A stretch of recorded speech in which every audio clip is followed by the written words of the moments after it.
Assalamualaikum warahmatullahi wabarakatuh. Good evening all students of grade 10.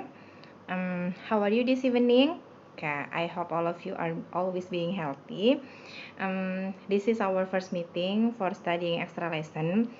This is program of Kebangsaan Senior High School that you will have time to study at night. To study in the evening.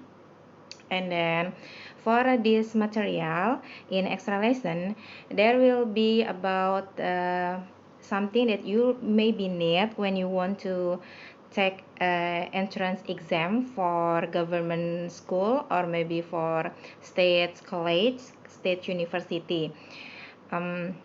Jadi ini adalah program extra lesson atau program belajar malam, dan ini adalah pertemuan kita yang pertama. Materi yang kita akan bahas pada pertemuan kita kali ini adalah materi yang mungkin akan kalian temukan ketika kalian mengikuti tes UTBK untuk universitas ataupun sekolah kedinasan.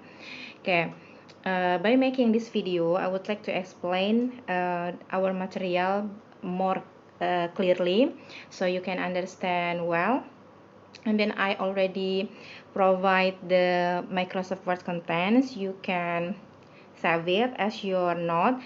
Selain buat video ini juga, Miss sudah siapkan materi Microsoft Word berupa konten yang kalian bisa save sebagai catatan kalian. And then in our last process of this meeting, you will do some question. There are 10 questions, and all of that question will be related to the material that I will explain today. Yeah. Okay, now I will show you about the content, and then I will explain to you.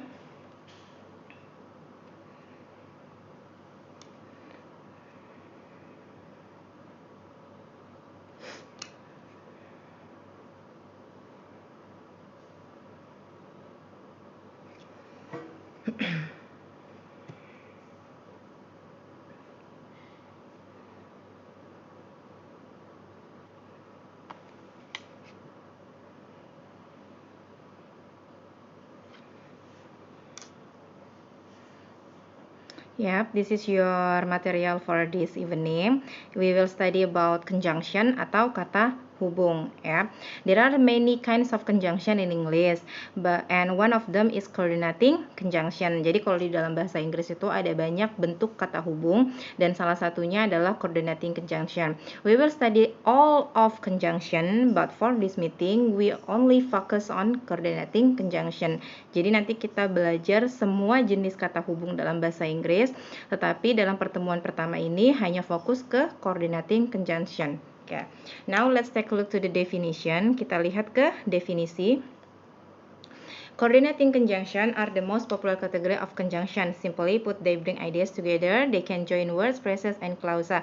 So in bahasa, jadi coordinating conjunction atau kata hubung koordinat adalah jenis kata hubung yang paling sering kita temukan dalam penggunaan kalimat, ya, atau dalam penulisan kalimat.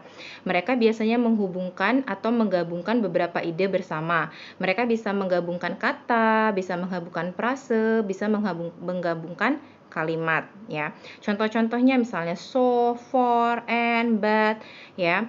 Itu adalah contoh-contoh dari coordinating conjunction, for brief, ya, untuk singkatnya. And then now let's come to kinds of coordinating conjunction. Nah, sekarang ada macam-macam jenis coordinating conjunction, ya. Biasanya we will say it as fanboys. Nah, ini adalah bentuk akronim supaya kamu lebih mudah mengingat, ya, macam-macam coordinating conjunction.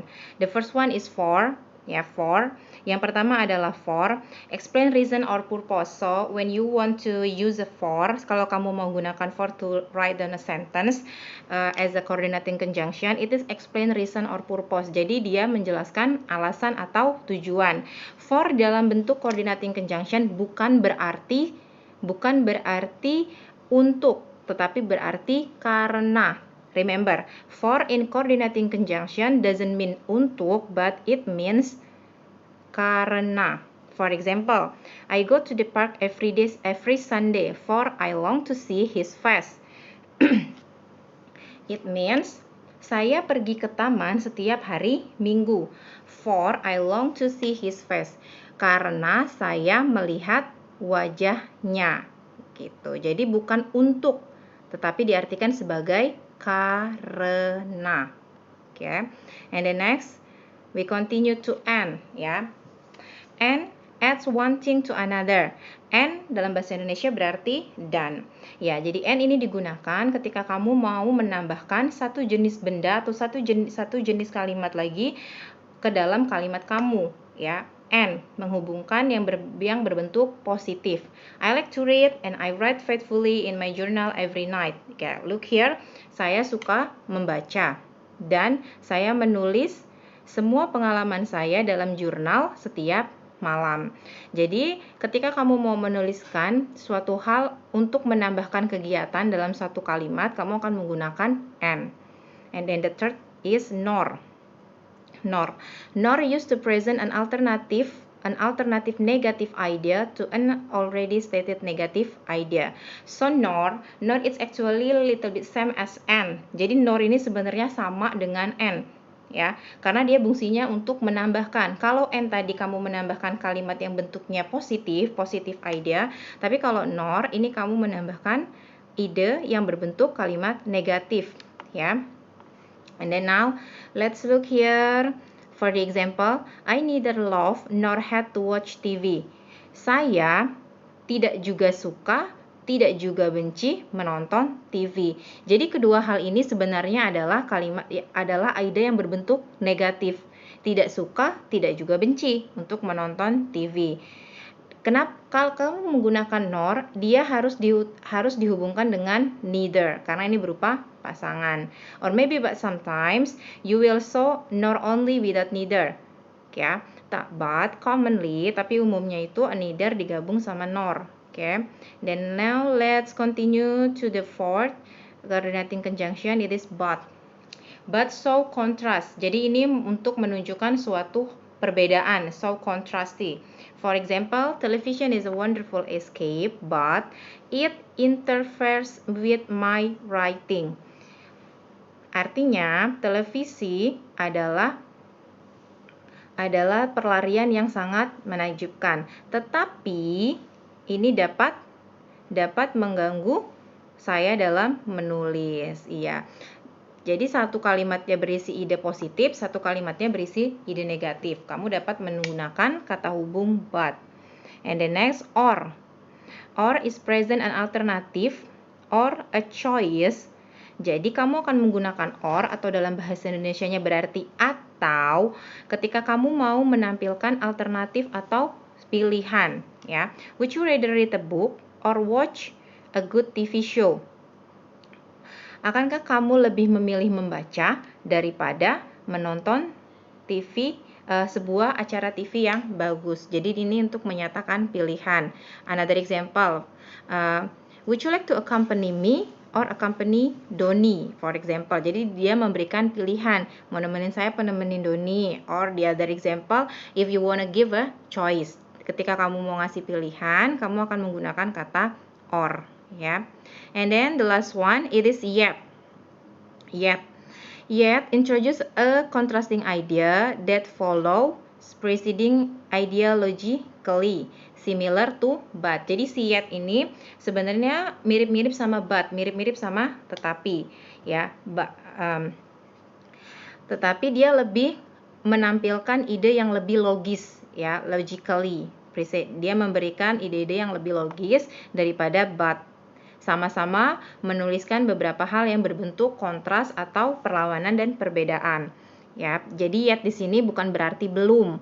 Karena kalau kamu membaca kalimat lain, yet bisa diartikan belum. Tapi yet di sini dapat kamu artikan tetapi, ya, mirip dengan tetapi. I always take a book to the beach, yet I ever seem to turn a single page. Saya selalu membawa buku ke pantai, akan tetapi saya tidak pernah membalikan satu lembar halaman pun. Gitu. Jadi dia membandingkan dua ide yang berbentuk kontras. Dia bilang dia selalu bawa buku, tapi selalu bawa buku ke pantai, tapi tidak pernah dibaca gitu. Atau misalnya nih, you will say, I always join daring.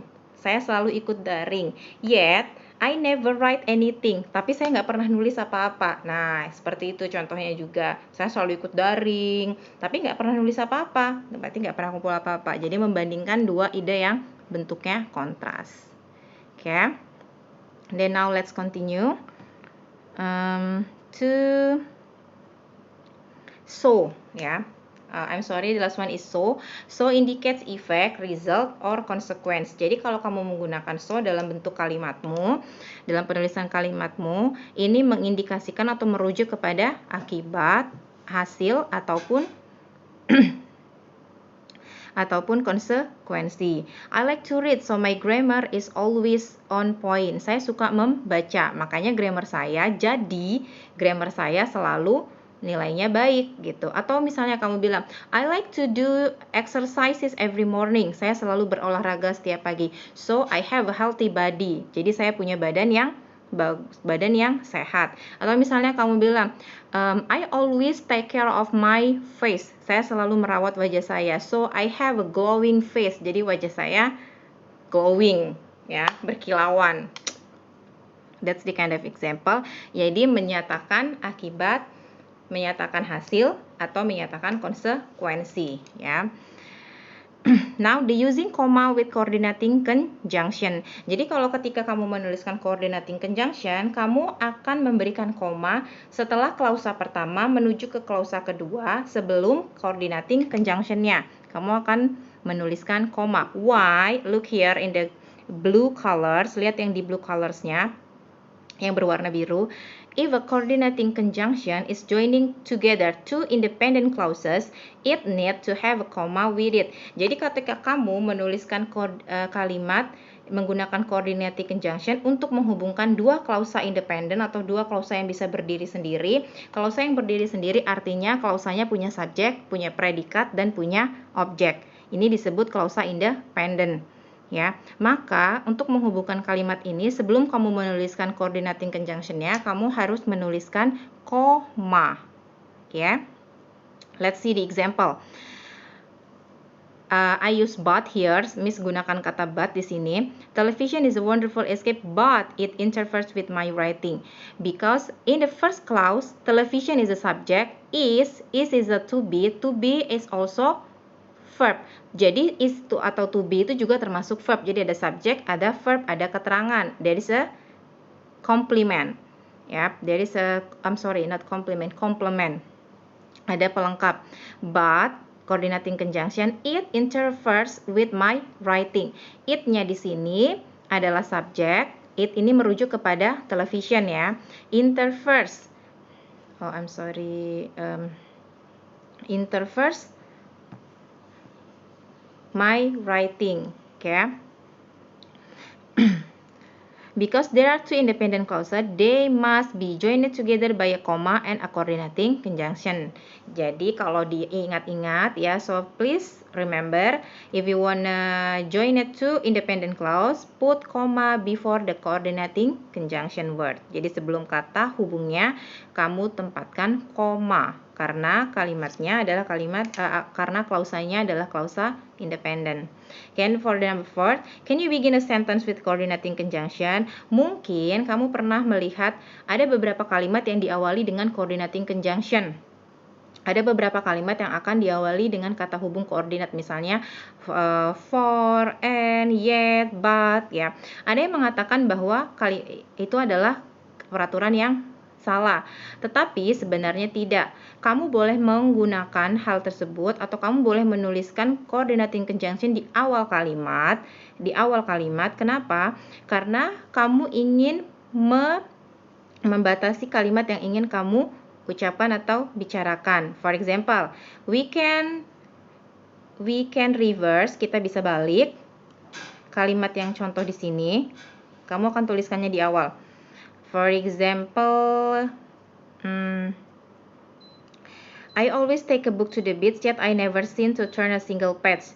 Kamu bisa balik kalimatnya, yet I never seem to turn a single page. I always take a book to the beach.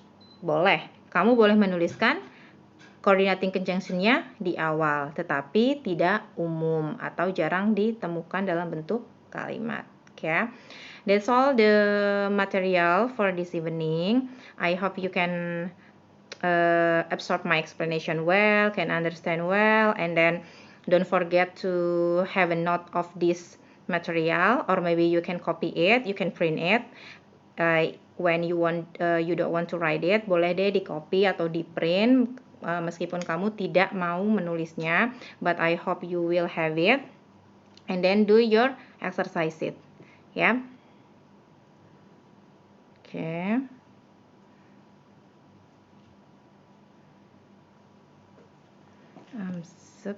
Sorry. Yeah, that's all our material for this evening. See you again in our next material. And Assalamualaikum warahmatullahi wabarakatuh.